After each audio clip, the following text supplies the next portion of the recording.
सामाजिक कार्यकर्त्या अंजली दमानिया यांनी उपमुख्यमंत्री अजित पवार यांच्या नातेवाईकांना 500 कोटींचं रुग्णालय बहाल केल्याचा गंभीर आरोप केलाय।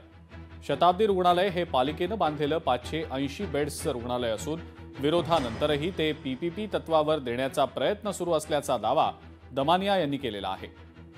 योगायोगानं पद्मसिंह पाटील यांच्या तेरणा पब्लिक चॅरिटेबल ट्रस्टनं सुद्धा यासाठी बोली लावलेली आहे।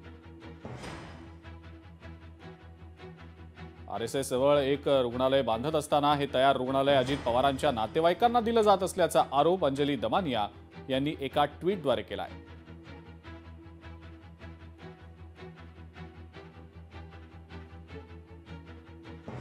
मुंबईच्या गोवंडीमध्ये शताब्दी नावाचं एक हॉस्पिटल आहे जे बीएमसीने 500 कोटी रुपये खर्च करून बांधलेलं आहे आणि ते कोणाचे पैसे आहेत? ते तुमचे माझे पैसे आहेत। जमीन कोणाची आहे? तुमची माझी, म्हणजे लोकांची आहे।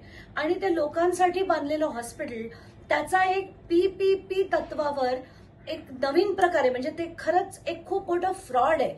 या तत्वावर ही हॉस्पिटल्स या सगळ्या राजकारण्यांच्या घशात घालण्याचा एक डाव केला जातोय, जो खरं हाणून पाडणं गरजेचं आहे। तिथली लोक, तिथले ऍक्टिव्हिस्ट हे सगळेच याच्या विरुद्ध लढतायत, कारण आता 580 बेडेड हॉस्पिटलपैकी फक्त 264 बेड ही येलो आणि ऑरेंज कार्डच्या लोकांसाठी उपलब्ध राहतील। सगळ्याच गोष्टी त्यांना राजकारण्यांना विकून टाकायच्या असतील तर याच्या विरुद्ध लढलं पाहिजे आणि ते मी लढणार आहे।